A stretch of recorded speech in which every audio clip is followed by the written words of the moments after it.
What's up, folks? Welcome back to the Bamcast podcast. The Bamcast, as always, is the home of the anti-PC.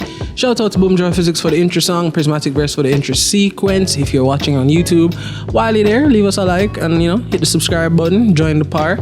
And hit that bell. That notification bell to stay updated with these posts or whatever. I understand why they have to do it, because it legitimately helps people to do it. It even works with me sometimes where I'm like, oh yeah, shit, I didn't like this video, but I hate doing it. Promo code BAM10 at youtubebright.com. Get 10% off anything you have ordered and directly help the pod. Get yourself something nice. Give us something nice. See how that works out there? Synergy. Here with me as always is the faithful co-host Bobby B, as you heard. And usually I have like a general topic I'd like to speak about, but this is one of those nights when it's just a part. So come along for the part, guys. I want it. You're playing with a Funko Pop. I turned around and I saw young Vegeta here, and he's young Vegeta. Yes. Funnily enough, yes, this is a young Vegeta. Yeah. Which reminds me, I really need the pink Batman shirt that old Vegeta wore. I really need one of those in my life.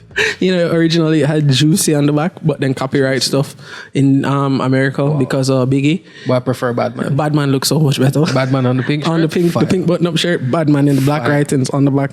Fine. But anyway, I remember we used to watch Abridged. I still watch Abridged. I guess every now and then. Yeah. We watched it Abridged religiously. Yeah, every episode come out, we have to watch. And I just remember the scene where Vegeta was training in the gravity chamber. When he turned Super Saiyan? When he was training to be Super Saiyan. He was on an asteroid, dog. And the man was there training, and then it just wasn't happening for him, and the man literally threw himself on the ground and started beating the ground in a tantrum and screaming, I want it. And I remember thinking that, and that's how it worked. I was like, Bomba, this abridged graphics wicked, it looked real. And that really happened. I was like I had to ask Martin, and Martin was like, no, that really happened. And then I had to think back with my kid brain, watching that on TV. I was like, Bomba Claude. That really happened. Yeah, he was Big man Vegeta. He was on an asteroid. Prince of the Saiyans. The prince of all 2.5 Saiyans. Threw himself on the ground and had a temper tantrum on an asteroid, and just like, I want it, and man just bawling, and then another asteroid is like about to come destroy that asteroid, so he's about to die, and then in the crying and the almost dying, he becomes Super Saiyan. I want it. They always give Goku the cool stuff, and then just Vegeta shows up with it. Vegeta's the best character in any anime that ever came on Toonami. That's so outside wrong. Of Yu Yu Hakusho. That's so wrong too. He has one of the best character developments. He's one of. Alright, fine. Vegeta is one of the best characters in shonen anime. Oh, facts. Because he has exceptional character development. He has the best character development of all of Dragon Ball Z. Outside of Dragon Ball Z. Exceptionally good. He went from bad guy to anti-hero to good guy. I keep chiming in because I'll chime in with the specifics because it's true.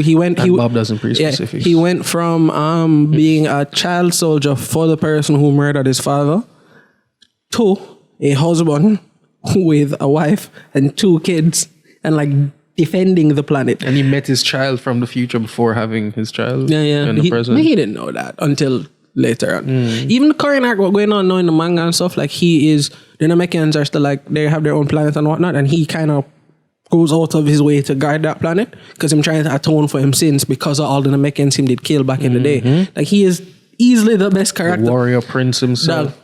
Remember when Prince Vegeta of Planet Vegeta. Dog, you remember when Goku died in the Cell Saga, right? And then Buu Saga starts. That time gap, Vegeta didn't have anybody to train with or try to achieve anything. So that was strike 1. Strike 2, Goku dead better than him. Strike 3, ego. So the man submits himself to Bobby D to get mind controlled for power, but Bobby D still couldn't possess him properly. Because you can't overwhelm the man pride, because all him want do. He is pride. Incarnate. He is pride. That is his sin. And in that same arc comes the best scene in all of Dragon Ball when the man knocks out his son so Piccolo could take him away before he kills himself trying to kill the villain and save everybody. Save the world. Yeah. That was That is fire. character redemption. That is a character arc in its completion, right there. That was fire, dog. That's so good. If the detractor of Dragon Ball Z, I will give you guys this. It really is the story of let's just stay alive until Goku gets here. Yeah. Because this motherfucker, Goku. him unfair. Goku and friends. Goku and friends. It's Like Goku you're just and like, friends. all right, we're all gonna just stay alive until Goku gets here. We all die. Goku gets here. Cool. Does he get Dragon Balls? Yeah. All right, he's gonna bring us back to life. Cool. This is usually how it goes. Let's do this again in 20 years. And we know that's usually how it goes. And that shit was still fire. You know why? It's like host. I Alright, hold never on. realized host follows the same Every time. pattern in every single episode. Where disease, misdiagnosis, before we get to host. finds random fact, right diagnosis. Most shows you'll find have a kind of pattern, which is why shows that like completely destroy that pattern or subvert that pattern stick out to us so much, like Game of Thrones. Where main characters die. Exactly. We've been very accustomed to main characters don't die, or if them die. Oh, also Deus Ex Machina. If you look it up in dictionary, this guy comes up. Leave Goku alone. Like Goku is man. Them say, "Yo, we're dying. The planet's fucked." Here's Goku. Just He'll figure it out. And he always, no, not true. In the Goku who did no girls, didn't have penises. Goku who has never he kissed his grew wife. up with his grandfather, and Goku he was was 5. Never kissed his wife. Yeah, that's still pretty wild. That's still pretty. Goku has 2 kids. I'm pretty sure he has no idea how sex like leads to kids. I'm pretty sure leads Chi to just like prob- drags him to the bed and just like, all right, lay down, I'll do this. Yeah, leads though. He's I'll just give like, you the yo, leads I though. want to go outside and catch really big fish and eat dragons. Icarus. Poor Icarus. Yo, in talking about good character arcs, we weren't planning this, by the way. This is just how this started. You know who also has probably the best written redemption arc, in my opinion, of stuff I've seen? Prince Zuko. And that's a Nickelodeon show. Fair. Avatar: The Last Airbender, Prince Point. Zuko has easily one of the best redemption arcs. R.I.P. Uncle Shiro. I'm sorry, Uncle Iroh. Iroh. Why did I say Shiro? I don't Uncle know. Iroh. You thinking of Voltron and Shiro? Shiro. Yeah. Yo, Voltron was fire. Y'all should watch that. If you haven't watched Voltron on It's a Netflix, go check it out. 7+ rated show. Like And it's so ages fire. 7+. Fire. It's so fire, man. But yeah, Zuko goes from this outcasted, hateful prince to basically the heart of the team, in a sense. Yeah. No, he's not the heart of the team. That's tough. He's we as the audience went from hating him to feeling sorry for him. To liking him. Yeah. You I felt- think we felt sorry for him so much we started liking him. No. He started redeeming himself. and then that's when we And then we're started just like, liking all him. right, fine. We felt sorry for him during episodes like Zuko alone, when the man was like, him and his uncle are, there's something passing by if you guys hearing it on the mic, where him and his uncle are like in the Earth Nation kind of thing, like refugees, whatnot, and him separate from him and we follow him alone. That is a pretty good example. Like you feel bad for him, but during like that final season, when he's angst like teacher and whatnot, you start worrying about it when you're like, yo, I don't want him to die. We couldn't feel sorry for him initially because he was like just an angry prince. Whose father burnt his face off. So even that did tinge at you. An angry prince with daddy issues. Oh God, daddy issues. So many characters have daddy issues. But the best written characters have some kind of parental issues, but all the murderous ones have mommy issues. Why is that? Serial killers, bro. But let's not veer from Zuko. Well, Zuko had mommy issues in us. No, he didn't. It wasn't mommy issues. Zuko did have a mother? No, yeah, he would have to have a mother. I don't know that. Do they ever mention Zuko's mother in Avatar? There's a whole thing that like got its follow-up comic book after it was done. Basically, in order to get the throne, the father, I can't remember his name. Sorry if I'm pissing you guys sounds off. like we're beside like a main highway. Yeah, there's so many things passing by. I don't know. Where like pizza doesn't want to come up here. Like I don't know what's going on. But yeah, basically, I think Ozai. Ozai is the Fire Lord father. He wants to get the throne, suggests that he should get the throne since Iroh's first son died in battle, which is why Iroh stopped being a warmonger. Father was saying no, and for you to suggest something so dishonorable, you're going to lose your first son too, which would be Zuko. The mother kind of strikes a deal with him to say, all right, how about I just poison him and you don't kill Zuko. Ozai then preached that if she can make a poison that no one can trace, smell, or know, then one day she could probably use that on him. So he makes a deal. If you kill him, I won't kill Zuko, but you gotta fuck off.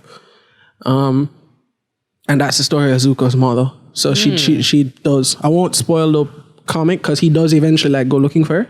So you guys should check that out. But that was in Avatar. Avatar old enough, so that's no spoiler alerts on that. I'll tell you the full details of what happened after I come off the pod.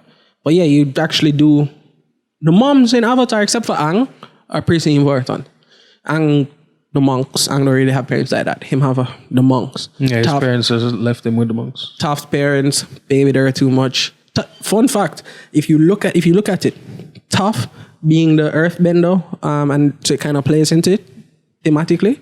She's the only character that does not change. She. Not to say she doesn't grow, because she does grow to like become more opening and like accepting of friends and all. But who Toph is does not change at all. Like even Aang he was like bouncing back and forth with the whole no killing thing. Toph has never shaken from I'm the best earthbender in the world. She's never shaken from that. She only keeps proving it. Toph's my favorite character. I saw a meme of Toph wearing the armor made of stone and it had eye holes. Like, why would Toph need eye holes? It's like, caught you there. Lazy animators. No, not lazy animators. They just overlook that, and that's fine. That's fine. Sometimes you overlook things. I get it. I don't want to be one of those guys who like Cinema Sins. No, not Cinema Sins. -1. No, Cinema Sins is fine. By the way, I was thinking about this the other day when I was watching the Snyder Cut of Justice League. When I watch movies, I won't say this out loud because I wouldn't know anybody on my own. But in my head, I have a sin counter running, you know. Cinema Sins has spoiled me. Like, in the movie have to be like a Fast and Furious where you just know what you're watching. And my brain's not plugged in. I am in there. My brain not plugged in. I'm in there to see cars like get caught on a piece of rope and slingshot across a ravine. I'm there for that. There to see Vin Diesel jump across a bridge, catch a bitch in midair, hit a roof of a moving vehicle. The man will never and go. Yo, look at my camera. The man will never let that. Guys, I need you to understand, right? We said, all right, out of like everything in the entire Fast and Furious universe, that is the only thing that pisses him off. That pisses him off so like, bad. I have given up on like watching. Alright, I'm the guy. I make him watch these movies. I remember watching that Transformers movie where they went to China, and they drove from say 3, the one with the dinosaurs. Dark Side of the Dark Dinosaurs. That was 3. They were in China. They said they were in Shanghai and them drive go Beijing overnight. Oh no, that was last night. There you go. So in my head, I go, Shanghai is a port city and Beijing the inland. So me being the nerd I am, I draw Google Maps for my phone. I was a boop boop. In the movie theater. 1,600 miles. I said, pussy clock. The one night, them did a clocky. But like, I know that there are certain movies you have to suspend reality to watch. The entire Fast and the Furious franchise is you have to suspend reality. It's just that one part where the man then flip the tank with a car. I'm okay. That like leading up to this part that pissed me off. So the part that pisses you off is that he catches her. But wait, no, dog, hear me say no. So them fire this rope across the thing, it anchored the stone wall, the tank hit it. It is anchored so well into the stone wall that a tank flips over this little rope, right? You're mixing up the movies. No. Yes, you are. One. That's not how they flip the tank. Yes. No, them did attach a car to the tank and then the car fell down like between the highway or whatnot. Oh, yes. Yeah, you think in a 6. I really love these movies, guys. So yeah, it's Fast 5 that pissed me off. So much. Because, so after that scene now, so they're going along the 2 separated highways and my dog sees the girl flying through the air, climbs out of his moving vehicle, jumps across the 2 highways, catches her midair, hits a car on the other side going in opposite, no, that's stationary, right? Yeah, it was stationary. Hits a stationary car. The only sound he made, knocked the air out of him. Man, shirt didn't wrinkle. And that was it. I say, yo, leave now, Bruce. There's so many other things in the show. No, that's what pissed me off. That the man could wild up, but like, bro, the fact that they drive away from the crashing airplane, right? Bro, like the endless airplane runway. You don't remember? Longest runway in the world. Oh God, I want to, like it's like the endless gearbox in every car in Fast and Furious. That just goes down. Always. There's always another gear. If you're losing, hit that other gear, my G. It's there. Just if you believe hard enough. How long was the runway? That Fast and the Furious gearbox. Oh God, it finished it for me. There you go. That Fast and Furious gearbox is endless. Okay, guys, fun fact. The cars speed up and slow down during the 13 minutes. We've used a very conservative estimate that they were traveling an average of 120 miles per hour. That's 2 miles every minute, which would make the runway 26 miles long. Lit. Up top. Lit. Yo! You can land everything on that at the same time. At the same time. Everything could take off at the same time. That would be so dope. How many feet in a mile?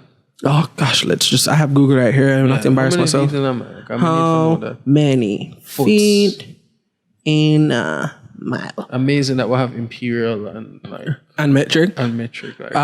5,280 feet. All right, so there is. You're not doing that math in your brain. I bet you. Hear me say 5 2 times 26, right? So it goes so 5 2 times 20 gear 10 4 times 2 that give 28, and then it goes so 6 times the 5 2 that give 30. So it goes so boom. You're there 150 something. Boom. You think I go like Do the confirm? maths. No, you have to do the maths. No, 26 times 5 2. I was like, you think I go confirm? 26 times 5 2. Yo, look up. All right, let's go. Wait, what was he guess? What did it say? 150 something. 26 times 5, 2, is it? Yeah. 1352. Mid close. Mid close. Fair, whatever. I'm not the math guy here, guys. is it? I am horrifically bad at math. Oh, it's 1 million. What conversion are you trying to do a over while there? ago? Anyway, people, it would have long your fuck. Oh, it would be stupid. Yeah, so that wouldn't really. But You'd be able to that is fly. the scene that really get me. Cause like Of even all the things, you know. the man them a drag all the the things. safe in the Brazil scene, How did that right? was so fire though? And no momentum change, nothing. I was watching a video right now where like the man then it was a physicist and he was smoking herb and he was just breaking down the why this don't work in random movie scenes, and the Fast and Furious drag scene was one of them. So first things first, if you were able to get this 100 metric ton pound safe moving, If that's the one. so it's not gonna happen first of all, right? Especially with two Mustangs. But anyway, Yeah. if you were able to get this bitch moving, you see when you bend the corner with the car, You are going with it. the car would have bent the car. All right, let me look at my camera. The car bend the corner and go so, but the momentum of that thing carries it so. So you going so and it goes so and you going with it. No question. No questions asked. But yo, you don't remember in one of the movies, dog, where the man them drive a supercar out of the top floor of a skyscraper into another building? through another, And then just kept going through buildings. and then jumped out of the car and rolled. How lucky are you Jump out that of- every building you hit, You missed the beams. you miss the beams and it's an empty floor or just an office space with cubicles you can drive through. No people. And then them It's a jump, Sunday. them jump out of the car Why everything happen on Sundays when the building's empty? and roll and stop right at the edge of the window so them could watch the car fall. Dog, you have to love these movies, bro. I love them. But it's, as you say, you have to suspend, you have to plug out your brain. You have to suspend reality when you watch them movie. Like, They fully do. and that's why I don't pre-reviews for movies like that, because It don't matter. I don't think you can review a movie like that in terms of like classical movie review. I don't go into that looking for you mean- character development. I don't go in that looking act for structure. plot. No. I'm going to looking for booms. Yeah. And lens flare.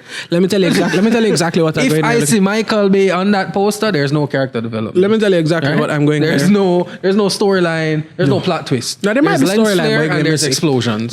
And everybody looks sweaty. There's something about Michael Bay movies where everybody just looks so. Like, go watch the Yeah. first Transformers It's after hot. me saying this, and you hot. can realize everybody in that movie looks like them just come out of the sauna, but they're not dripping sweat anymore. You're at that stage of sweaty when you just greasy. moist. You know what I mean? Fuck, I lost my thought. And check that lens flare. Oh, lens flares fire. I got my thought. In the most Jamaican way possible, so everybody knows exactly what I mean, why I love Fast and Furious movies. I go to Martin Scorsese movies and Nolan movies because I know it's going to blow my mind and I'm going to enjoy my experience. I go to Fast and Furious movies for the bumper clock moments. Yes. Those moments when you see it on TV, on screen and you go, bumper clock. Those are the movies that you have to watch in the theater with your fellow Jamaican. Oh, because the reactions. We did watch Fast 5 in the movie theater, right? It was me, Bob, a couple of other friends. This was 6. Whichever one. 6 we watch at the theater. Whichever 5 we watch 5 on your laptop before we watch. Yeah. So we're at the movie theater, like a group of friends, and at the movie start, like 5 minutes into the movie, I've heard Bob say, "This liar fuck, this fool," but 3 different times. My 3 stages in watching by the movies. end. That's the first stage. The second stage. The second stage is like somewhere in this bad. And then by the end of the movie, Bob is basically standing like, yeah. I'm like, I told you, dog. These movies, they're shown in anime where the protagonist use Carfu. That's all it is. That's all it is. Carfu. That reminds me of one of my favorite movies ever when they use Gun Fu. Equilibrium. Thomas, I knew it was that movie. You know? Equilibrium with Christian Bale, who is also a fantastic actor. Yeah.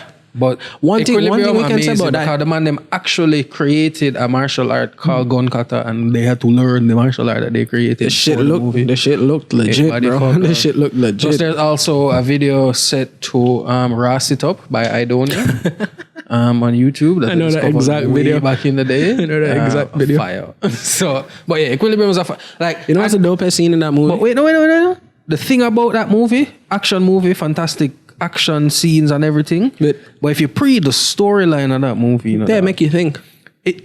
The government give you drugs to suppress your emotions, so you're antidepressants. You're easier to handle as a society. You just go along with what's said. But beyond just giving you something that suppresses how you and are, get rid of art. That is real digging, because you give you something to suppress how you feel. For example, like when I had just started taking antidepressants, the dose is too high, so I legitimately just felt numb to everything. I didn't feel happy, didn't feel sad. I just was right. You agree? Cool. So I imagine it must be a kind of a feeling like that. But then imagine you take with art, and when I say art, I mean all writing, music, all forms of art, and the ability to express yourself in any way, shape, or form. That was the real insidious part of that society for me. Cubicle farm every day. You go back home. Like, how do you even have sex? You couldn't even have pets. Yeah, not that way bringing anything like that. And that would trigger emotion. And you would go to prison. Emotion is the enemy. If you felt emotion, you might revolt against the government. Real life. Fun fact. Yo, you were saying something earlier about... I want to... Actually, let me finish the Equilibrium talk before I move on. You know what's my favorite scene in that movie? The first couple minutes. When him cut off the black youth face? No. Oh, God, but that was grimy. No, it was when the man go in the room. The token black guy in the movie? The token black guy. It's when the man went in the room and the lights cut off, and the only thing lighting the room was the gun flashes. And the man was doing the gun food. Part of the Ras It Up video. Bad. Bro, the room is pitch black, guys, and all that's lighting up the room is this man with 2 guns in his hand. It's just the gun flashes. And every time they go off... and other people shooting at him. Oh, yeah, and every time they go off, they're in a different place, and you Wetting. No bullet, no Wetting boy. Oh, yeah, that's the... So, I like the movie, so I went reading about it, and the thing with gun kata is that the whole point of the art is that if you're trained well enough, once you see the position of the barrel, you will know exactly where the bullet will go. So that's why them can fight in such close quarters with the guns shooting at each other, because where the barrel got the bullet, them can see. All right, if I push it just this far and them fire, it won't hit me. So they can do the close quarters things while shooting at each other. You know, that's a Krav Maga philosophy too, about like the body. Where the head go, the body will follow. So the man them just, like, you get in close, chin, no matter how big you are, especially the bigger you are, as a matter of fact, just so you guys know, I don't know if you know this, but how the body is built. The easier your craft can be, my God. Yeah, the bigger you are, it's not even craft you can be, my God, it's your chin. The bigger you are, the softer your chin. I don't want to say soft, the more glass. The easier it is for any force that connects with the chin to make your brain rattle. Okay, because your head bigger. It's physics. Yeah. It's just the physics. So legitimately, where the chin go, the head go. Where the head go, the body follow. And if the body won't go, if the head won't go somewhere and the body not going to follow, the neck breaks. And that's usually how the man them work. Because it's not a play martial art. No, they got did. Is a Israeli. I'm trying to kill you. Them Israelites. It's not even I'm trying to kill you. It's I'm trying to get home. Whatever it takes to get home, I'm gonna do it to kill him. I'm going to get home. That's how it's an active war zone kind of vibe. So it's I want to get home to my wife and kid, or husband and kid, or whatever you have, or dog, whatever you have. I'm gonna do what I have to get home. That's the principle. I like that one that Seagal made up, Aikido. It looked fool. I hate Steven Seagal in general. It looked really stupid. You know there was a It's all you know who loves Steven Seagal? wrist moves. You know who loves Steven Seagal? Who? Anderson Silva. Anderson Silva is like the best UFC middleweight to ever be. He in his last couple of fights, he would go to the ring with Seagal, you know, like he was in his corner. Yeah, Seagal's a cunt of a person. Seagal's also just a kook. Like, I didn't know. I don't know if he done something to be classified as a cunt of a person. He's really right wing. Okay, cool. Enough said. Yeah, he's really right wing. Yo, you know, I was talking the other day about to Tina. That's who I was talking to. She was asking me what's my political stance, and I was telling her, I guess I'd call myself more of a centrist because Centrists don't exist. Okay, what would you? I don't believe centrists exist because How so? I I lean more liberal. The leaning is what I think. I lean more liberal, of course. That's what you are. You're not a centrist. Okay, cool. I lean more liberal, but at the same time, I get annoyed with everyone. Yeah, it's like you don't have to have a particular party to annoy me or like thing. Once I think you're kind of not all there, you're gonna annoy me, and especially if you come at it with all this energy of wrong and strong. You're gonna annoy me. So you don't have to be a particular skin color, race, religion, it don't matter. If you're annoying, you're annoying. That's how I feel. The fuck up thing is that we have these enemies in terms of economic systems in capitalism and communism or socialism. Communism being the most extreme form of socialism, I guess. Communism is the most extreme form of socialism. Yeah. Could you expound on that? Socialism is about the people. Communism is extremely about the people. Extremely about the people. All right, cool. I got you. So, but the real magic of it is that the only way to really succeed is to blend both extremes and find a middle ground. I think you should blend in that you need capitalism. I wasn't going to say blend communism. I was going to say if you blend capitalism and socialism, you're gonna get. No, that's what you don't go to extremes. Although capitalism is technically it can be there is extreme capitalism. Capitalism has a spectrum, and there can be extreme capitalism. There's extremism in everything. Extreme capitalism would be if you are unsure. This is where Mikhail brings up the Dutch and slavery. Extreme capitalism would be the spice wars in Indonesia, where the Dutch found the Banda Islands where nutmeg was growing, the only place nutmeg grew at that time that they knew of in the world, and they found the islands and then killed about 90% of the indigenous people and killed anyone who knew about it, so that they could not pass on information to the British or the French. You mean the white people colonized? So that they could then have a monopoly on that spice trade. Shocker, Paul. Money. So that's extreme. And slavery is a very big example of extreme capitalism. So you don't want to blend extreme capitalism. I never even thought about that. Yeah. You turn people into things. Yeah, that's extreme capitalism. You commodify a human being. Yeah. So you don't want to blend the extremes. You want to find that nice middle ground. So you need capitalism in terms of like entrepreneurship. People need to be able to make their own money. But I personally believe in taxing the rich, which I just found out your mother doesn't believe it. But your mother's explanation for it makes sense, and I understand.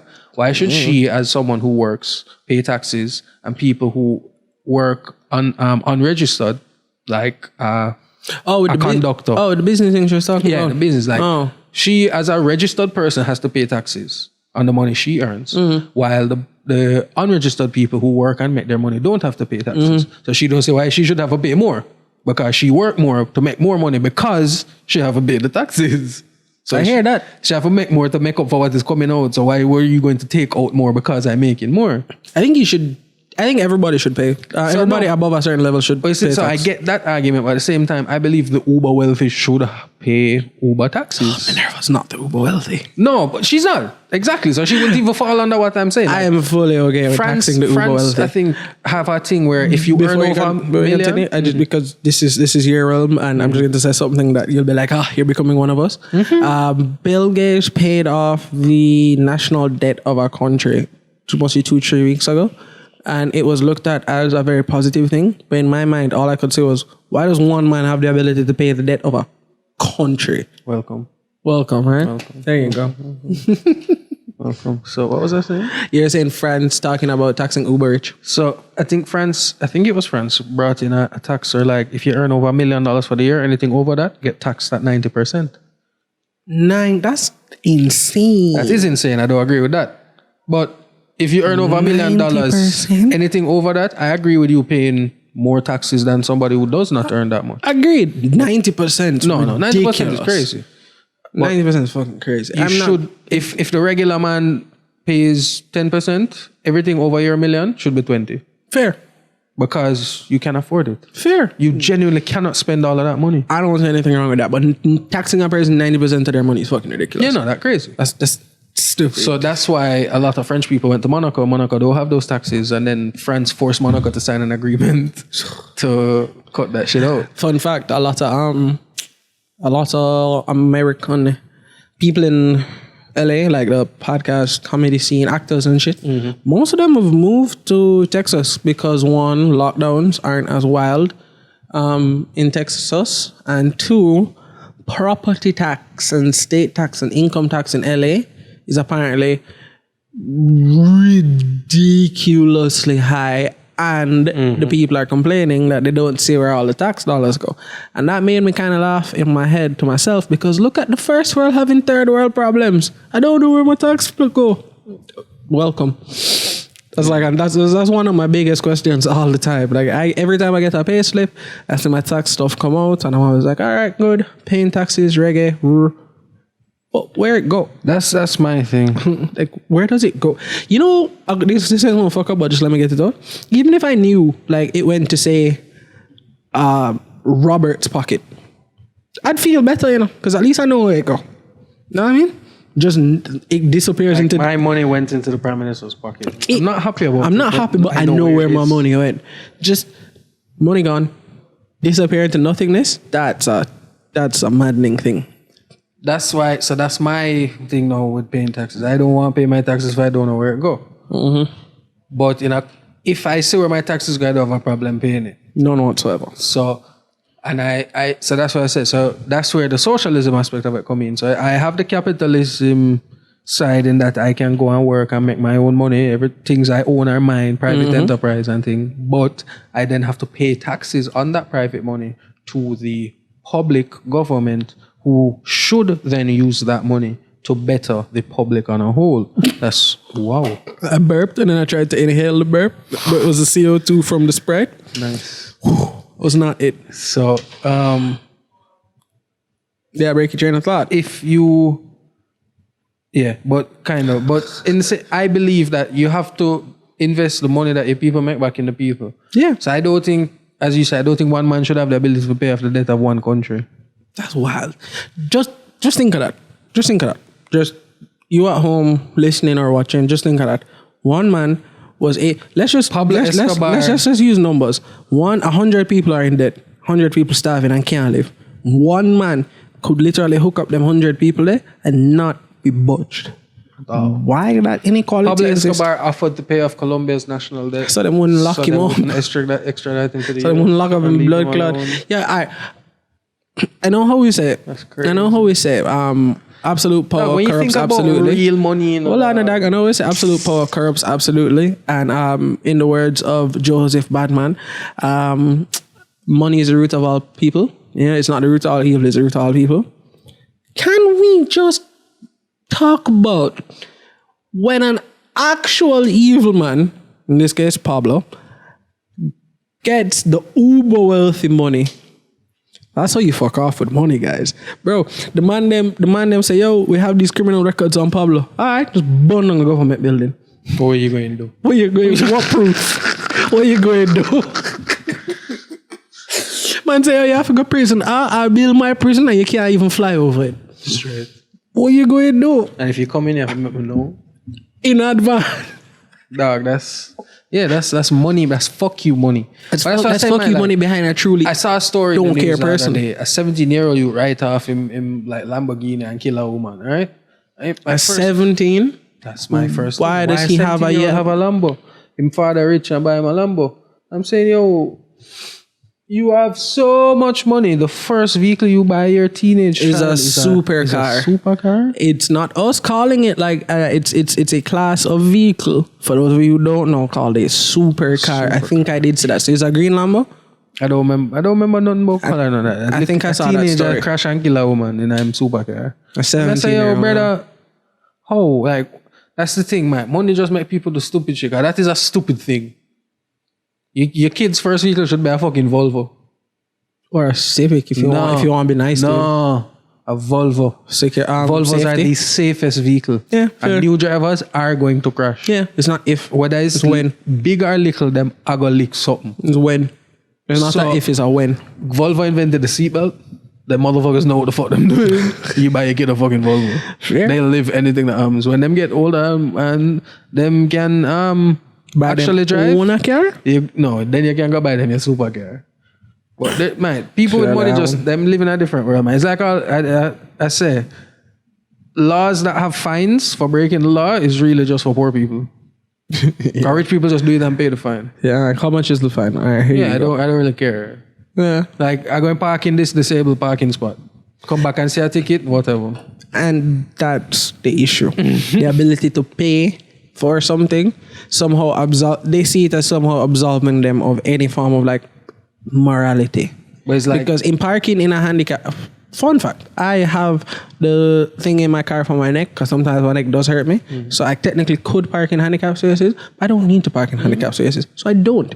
Even when my leg did broke, I think I did park in the handicap spot like mostly 2 or 3 times because it was legitimately closer to where I wanted to go. Generally, if it's closer to where I'm going, I'm going to just park there. People who don't need to use the spaces, but know them can, and if them get fined or whatever, they'll just pay for it. cunts.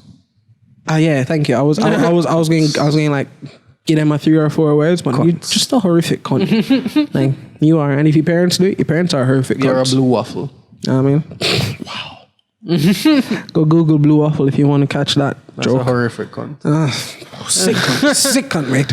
As you were saying. So it's just the world built by rich people for rich people, and it will always work for rich people. Donkey said the world on a level. And that's why I said all the while, like Jamaica is the best place in the world to live if you have money. Oh yeah, if you have money, for sure. We don't have shit blowing up. We have a good we have stable electricity.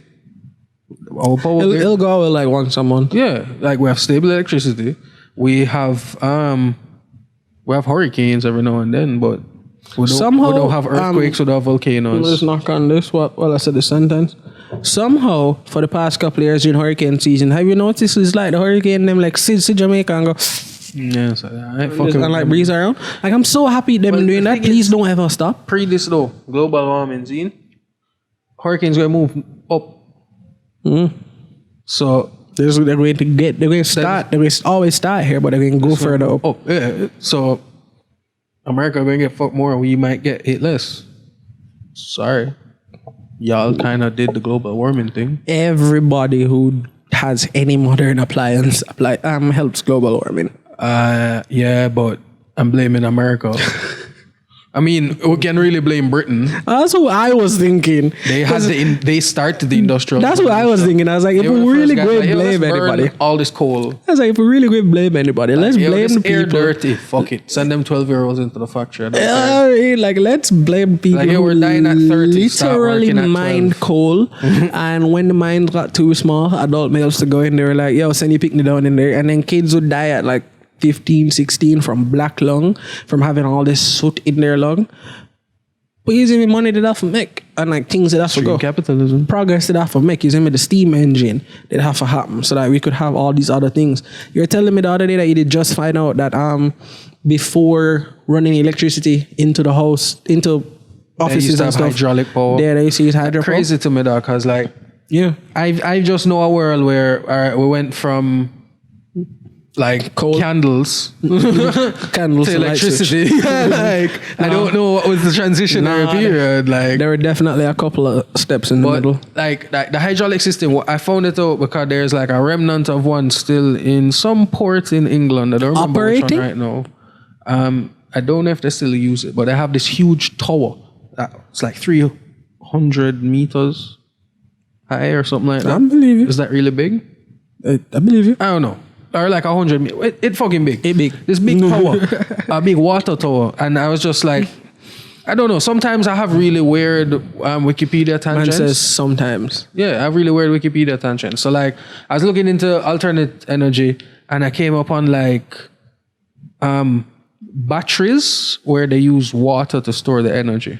I was like, what do you mean? So basically, you have a dam and in the low energy consumption time at night, at nighttime, when there's less Nighttime is energy low, usage, yeah. because businesses are closed, you use the energy to pump water up to your dam, up and top, and then use gravity at run the it down. times of high energy need, you open the sluice gates and run that water back down and then capture the energy. So technically that's a battery because it's stored energy. Yep. I was just like, oh shit, that's crazy. I started looking into ancient hydraulic things like This hill does something like that thing, but not for battery storage, to conserve Water. energy. Conserve energy to get water to houses. So, you know the pump beside my house? That's one of four. And then at the very base of the hill, like literally the base of the hill, is where the main that's the pump is, main the well. pump is, yeah. So it will pump during the night, like you let it make noise. It's pumping water from the main well all the way up to like the first one, and make sure that like the first two I think are full, and then during the day They trickle down. it trickled, use gravity and feed, come back down, feed everybody. Yeah. So that's efficient water But I usage. started looking into that shit, started looking at the ancient hydraulic system. There's a ancient city called Petra, where it's in the middle of the desert, but they had a booming civilization because they figured out how to manage water. They dug channels into the rocks that would capture the water and move it along to cisterns that they dug in the ground. Capillary Whenever action is amazing. Yeah, man. whenever rain fell. Crazy, dog. I remember I saw this thing. There's this place, I think, somewhere in Europe. I don't remember. Italy, Crete, them side, the Mediterranean, definitely. One of those. Where the people on the island build walled gardens because it's arid, but they get a lot of fog. So they build gardens, the walls that the tops are there, they go in a little bit. So the fog rolls in and then condenses on the walls and then water drip waters down. the garden. That makes It's sense. like, yo, humans in a dog. We can live anywhere in a dog. Oh, But what I did say in the group earlier, dog. Not earlier, early in the week. You will say it's because of the thumbs, but it's a combination of maxing out all of the specs into the intelligent character build. thumbs, but it would make no sense without. Yeah, thumbs without intelligence would make no sense. I genuinely believe you cut off a man's thumbs, he will figure it out. Like he will figure it out. Yeah, shit was just be hard So though. it was putting everything into that intelligent spec and co-op playstyle. I love talking about nature in game terms. In that co-op playstyle is what really allowed people to like advance across the meta, because brother, some of the shit I see people come up with, blow my mind. Yeah, dog, I'm telling Like you, the whole concept of blowing glass. That the fact that a man sat down and came up with figure that, out. blows my mind. Sailing by the stars is a crazy concept when you breathe, because nighttime, nothing casts like what in you the said, middle of pitch blackness, but you're sailing based upon the location of the sky. That is madness. Wait, no. So we in the Caribbean with a history of slavery think of sailing, we think of European sailing, man in a huge wooden boat. I come over hundreds of man and horse and cannon and them steel and them sword. Pirates of the Caribbean shit. Right. That no blow my mind. Like how the Polynesians do. The Polynesians, what's the word I'm looking for? Colonized all the little island chains on rafts. Rafts. You can't push badness with me. Flat rafts. You can't push badness for my It's island. not badness. The islands are empty. That's how they move. That's how their culture spread out. I wouldn't say colonize it then. Well, yeah, I guess that's the literal terms of it's in the right sense of the word. When I think I colonize, I think the whites. But no, not like that. But they went on rafts, man, and they're like, there are certain plants in the Polynesian region that are known to have specifically been introduced to places by settlers. But Robert, on the rafts. What's the correct phrase now for the people who were here before, like who Columbus did come back? The Tainos. Is it still Tainos and Caribs? Tainos. Amerindians. Amerindians is the blanket term. The man them made it from the lower Antilles, from the Great Antilles throughout the lower Antilles by a boat. Them carve out a tree trunk, like them just hollow out the tree trunk and then started the ruin. How? I mean, Antilles make sense because for the most part you can see each island from across the little Antilles makes sense. Great Antilles to the little Antilles don't make no fucking sense to me because you can't see shit. You go San Juan and Garon. Have you been there? No, you can't see. I know. But I'm saying that. Look how close. It's not like them. They go Jamaica, Trinidad. Like no, that's what, bro. Imagine the man them go Jamaica, Barbados. That's never. Bro, the first man for book Barbados was to be like, yo, there's still shit out there. There's shit all the way out there. No fucking way, bro. And then the man them land on this side of the island and look straight across to the other side and go, but the hell not there. It's a fucking flat. Yeah, that's so wild. No hills and no surface rivers. But no, man, fuck that. Humans went from Africa to the world. Yeah. So spread out. Man walk from Russia go Canada. When you don't have a fridge. When the Bering Strait Bridge was there. When you don't have a fridge. And, you follow your food. And the food is mobile. Yeah, for move with the food. You move with the food. Now that crazy, man. Humans literally walked across the entire planet. The whole planet. Like everywhere. I was reading about this adventurer, Ibn something. Great adventurer. I'm sure he's really famous. I just really can't remember his name right now.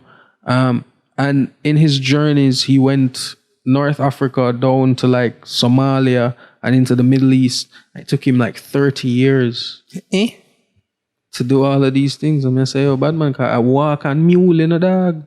I said, the man to Africa found food. Crazy. That is crazy. Crazy. And like just the fact that humans had to do that. How I could not live in a world without car and bike and a wheel. I couldn't live in a world without a wheel. Bro, God. What did I say to you earlier in the week? I happy. I born. Right now. No. Yeah. Sure. If I did born. Anytime before, no. Garbage. No. Apparently they were happier back then. Cool. I'll take my depression for lights. There's something there.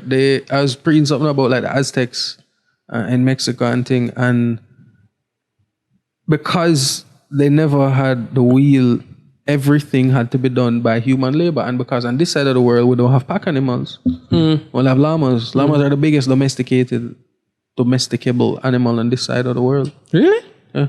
Never knew that. Until the whites brought over the horses. Why you gotta hit it like that? Whites? You gotta hit it like whites. It was llamas, and llamas don't do anything in terms of pack animals, so everything had to be done by human labor, and they never invented the wheel until the Europeans brought it. They spit at you. Spit at you real good. So everything had to be done by slave labor. Get shit done. You see, manual labor sounded a lot better.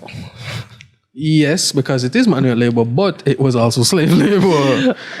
That's why why they were such warring people is that they had to capture people, one, to sacrifice to their gods, and two, to build the temples upon which we sacrifice people to our gods. So that the harvest would be good and no rain would fall right now. Yeah. Yo, all right, Medzis, right? Did you know that Mexico City is built in a lake? Tenoch, the Aztec capital Tenochtitlan is built in the middle of a lake, and they had like 3 highways running off of it to connect it to the mainland, and they could like block them off to protect the city in times of attack until the Spaniards came with smallpox and steel and fucked them up. Smallpox was the horrible one. No, but the first Spaniard guy to go into Tenochtitlan wrote that, yo, this fucking shit is amazing, better than any of the biggest cities in Europe. Yeah, wow, what the fuck? That same night, they watched a ceremony where a bunch of guys were sacrificing. Like, yo, we have to kill them. These savages are fucked up, dog. We can't do this. Same night, dog. Man's like, yo, shit's great here in the morning, evening. Nah, dog. These motherfuckers crazy. Why not come fuck with the people? And these are the people's tradition. You just eat and left it. They wanted gold. Fucking white people. Capitalism. Capitalism. Yeah, again. I'm gonna mute that. Communism never killed people until Stalin and Mao Zedong and those guys. Like basically communism. You know that's fucked up. Every enaction, every time communism has been used, yeah, it's fucked. People dead. Yeah, always. That's why the world don't fuck with it. But capitalism too. So capitalism just has better media. Oh, PR game. Game up. As a guy who works in PR game up. Yo, that vid. Joking. What was I gonna say? No. All right, yeah. So you know how it's what we were talking about, like with the Amerindians and stuff.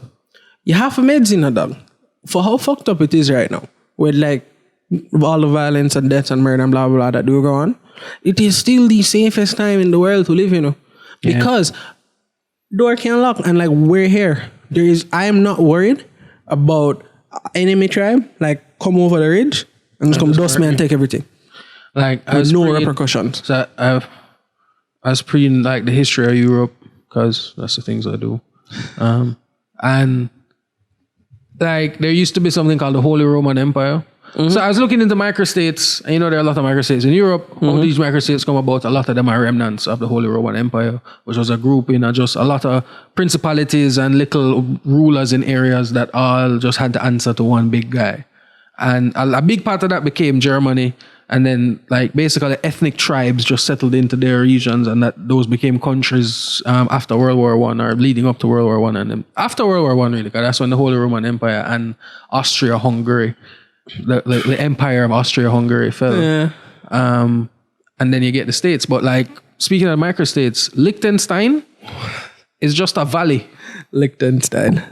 Like the entire country of Liechtenstein is a valley in a mountain range. It's literally just in the valley? It is the valley. So in like they have a mountain. Why would he settle there? They have a peak like this.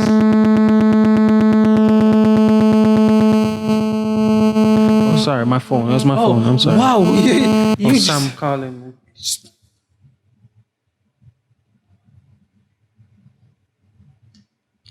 Sorry about that, guys. Just terrified, man. I was like, yo, what's happening? Mom calling. Yeah. So right, closing thoughts. What I was saying. Liechtenstein. It's all right. So yeah, there's a mountain peak over here. So that makes up about 60% of the country. Nobody lives on this side because it's mountain. On this side is the valley. Up to the river, that's the country. This side of the river is Germany. What? Yeah. Just like you shit over. It's literally a valley, the entire country. And literally it was from the Holy Roman Empire. A group of rich people called the von Liechtensteins who were really rich and had influence, but they didn't have any land. Bought these two areas, a valley and a peak. Liechtenstein. Yeah, I bought a valley and a peak from some guys who had owned it at the time, and the Habsburgs, who were in charge of Austria-Hungary, were like, all right, cool, you own land now, we can give you more power in the court, boom, bang, bang. And that's how they ended up never being absorbed because they always kept good relations with the countries around them. Smart. And they were always neutral in times of war. That's how you survive as a microstate. That's what I would do.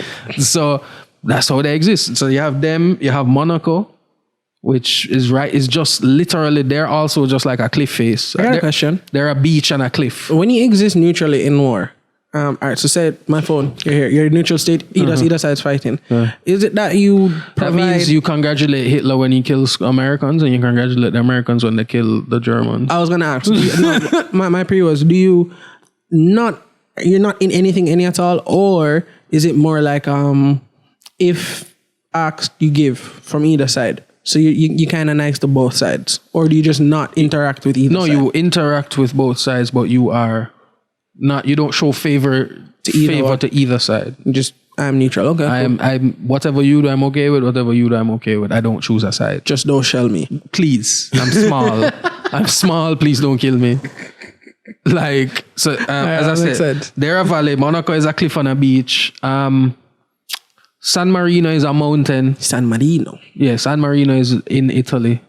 They're literally a mountain. The only way to get there is to go through Italy. If you're flying to San Marino, you have to fly to Italy and drive to San Marino. You know, it's really bad at me. Like I'm still on Liechtenstein. I'm trying to like, how do you defend that? They didn't have to. They were good with everyone around them. But when the Nazis rolled into Austria, they were just like, all right, cool, we can't fight you. Just please don't fuck our shit up. Liechtenstein doesn't have a standing army, I think. Is it? The man them literally just show belly. Or they have a very small one. In medieval times, there's a story that they went to war with 55 soldiers and came back with 56. Because like one guy was just like, yo, I'll come back, I'll join you guys. This shit sounds lit. Yeah. The man that went to war with 55 and came back with a nigga. Yeah. On them side, like, yeah, I'll fuck with you guys. That's crazy. I'm bouncing this shit. That's crazy. Yeah. San Marino was given to some guy named Saint Marinus, ran away to the mountains, and him did heal the lady who owned the land, Pitney, and she was just like, all right, cool, we'll give you the mountain. The entire mountain is yours. I don't know why this popped up in my mind. I think it's because of the war thing a while ago. And there's also a little man from, I don't remember the country. It's Russia or Finland, one of those two. Deadliest sniper in the world. Oh, it's Finland. His name is Timo. Yeah. I think. He's a very small man. Yeah. But that one small man gave the opposing army PTSD. The Russians thought they could steamroll through Finland, and the Finnish people were just like, nah, nigga, we're not having that shit. we got him. They lost eventually, but that one guy killed himself. No, his name is Simo Haya. For confirmed kills is triple digits. Yeah. And when I tell you that the man put fear of fact, kids, God did it with an iron sight. Yeah. No optics. No optics. Not as the man is a hard old school iron sights, belly to ground, on chin, right here on the thing, just quiet for days at a time, and kept going. Got shot in the face and kept killing. Got shot in the face by a counter sniper and kept going. He killed that counter sniper. He killed the counter sniper. Shot him like it was a trade kind of vibe. He says that he knew where the counter sniper was because of the glint on the guy's optics. Scope. So the man saw the glint on the scope and fired at the scope. Same time that glint was the guy lining him up to fire too. Shot went down the brother's scope, blew out him head back, but hit or Finland bad man in his eye. Dog got patched up. Is right here, but it took out a bit of my too. Got patched up and went back to work. Yeah, so I have to kill these Russians.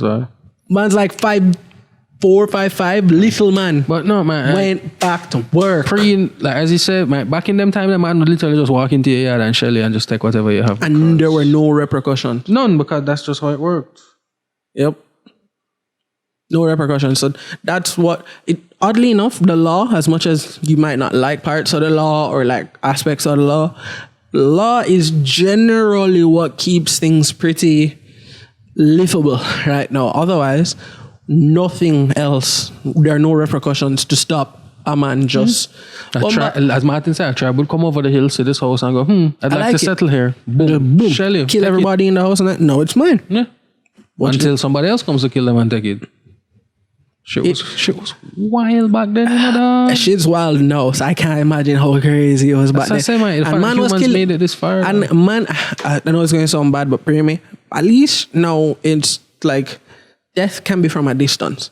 Killing used to be personal. So even that, tampering the wars in Europe, man. May I tell you that, like the Battle of Waterloo, that's when them did defeat Napoleon finally. Thousands of men dead in one battle on the battlefield, you know. And survivors are talk about how them just step over man and just push, you know. Cause the ground sinking, man. Like Genghis Khan, you're walking on the bodies of fallen men and killing man in front. You just all you know.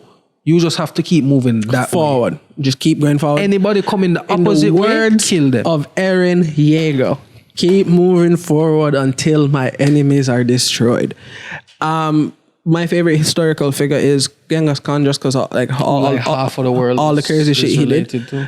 There's a story of some monks who said like they were going to like parlay with him, and as they approached the mountain looked snow covered, but snow wasn't supposed to fall this time of year. Closer they got, them pray it wasn't snow, it was bodies. The horses couldn't traverse the land because the decaying bodies made everything mushy and just gross. It was horrible. People used to like dead in a war. Like, now you have a war and a couple of 100 people dead. That bad. Back then, thousands. Like couple hundred people die, and them going to die by gunshot, bombings, explosions, things like that. Man used to get hacked up and limb up. There are times, like man would say that like there are times where historical times where you can say like 40-50% of a town's male population dead. Because of one war. In one Pokemon style. Gone, bad man. Yeah. Absolute madness. All right, yeah, that's true. Mom is calling him. All right, guys. Thank you for watching this episode of the podcast. Thank you. I don't know why I put my hands up like that. Thank you for watching this episode of the Bamcast, guys. Thank you for listening. Thank you for rocking with us. Remember to check out youtuber.com, promo code BAM10, 10% off anything else I've ordered. Shout out to Prismatic Verse for the intro sequence, the lower thirds, Boom Draw Physics intro and outro songs.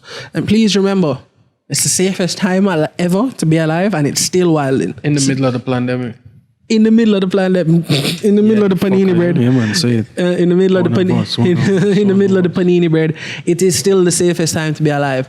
Just imagine how much wilder shit was back in the day. Yeah, when like, even just washing your hand. Man never know you say you must wash your hand before you go do surgery and them thing there. That crazy. Man never had drugs to numb you before they cut the foot off. I remember that meme, like anesthesia was invented in 1846, doctors in 1845. And it's just a fist coming to lick you in the face. Dropping bombs on your moms. Fuck Carla.